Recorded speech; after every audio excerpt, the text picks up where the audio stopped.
పార్టీని నడపలేక సామాజిక తెలంగాణని సామాజిక న్యాయాన్ని పక్కకు పెట్టి ఆయనకు న్యాయం కావాలనుకుంటూ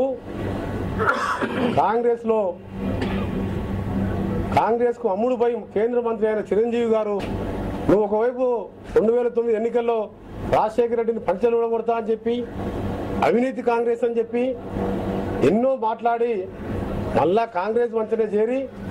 2009 ఎన్నికల్లో నువ్వు పుట్టిన ప్రదేశం పాలకొల్లు ఎమ్మెల్యేగా ఓడిపోయిన చరిత్ర నీది. తిరుపతిలో మొన్న ఉప ఎన్నికల్లో నీకు తిరుపతి ప్రజలు చూపించిన బుద్ధి సరిపోకుండా ఇంకా ఈరోజు హుజూర్నగర్లో వచ్చి ఒక ఇంగింత జ్ఞానం లేని మాటల్ని నేను ఏకీభవిస్తున్నా అని చెప్పినంటే నిజం అనిపిస్తుంది. ఈరోజు చిరంజీవి గారి ప్రవర్తన చూస్తుంటే ఆయన పార్టీ పదవి కోసం అమ్మకాన్ని పెట్టడం కానీ నిన్ను ఎందుకు పాలకొల్లులో నీ సొంత ఊర్లో ఎందుకు ఎమ్మెల్యేగా ఓడగొట్టిండ్రు, నువ్వు ఖాళీ చేసిన తిరుపతిలో ఎందుకు ఓడగొట్టిండ్రు, దీన్ని బట్టే నీ చరిత్ర ఎంతుంది, నీ సంస్కారం ఏంది, నీ ప్రవర్తన ఏంది. ఈరోజు మరొకసారి హుజూర్నగర్లో బయటపెట్టిన చిరంజీవి గారు మంత్రి పదవులు మాట్లాడుకున్నావు, భవానీ ఐలాండ్ మాట్లాడుకున్నావు, నీ మనసులకు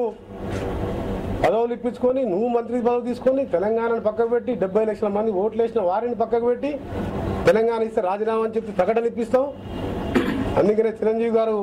తప్ప నిజ జీవితంలో నువ్వు ఒక విలన్వి. ఆంధ్రప్రదేశ్కి సంబంధించి నువ్వు తెలంగాణకే కాదు ఆంధ్రప్రదేశ్ పట్టిన పెద్ద శనివి అని చెప్పి ఈ సందర్భంగా చిరంజీవి గారిని హెచ్చరిక చేస్తూ ఈ నెల ఎండింగ్లో తెలంగాణ సంబంధించి కేంద్రం అనుకూలంగా నిర్ణయం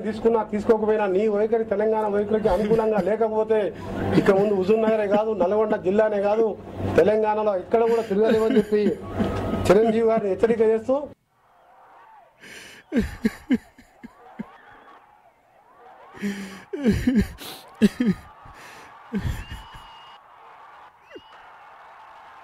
Ha ha ha.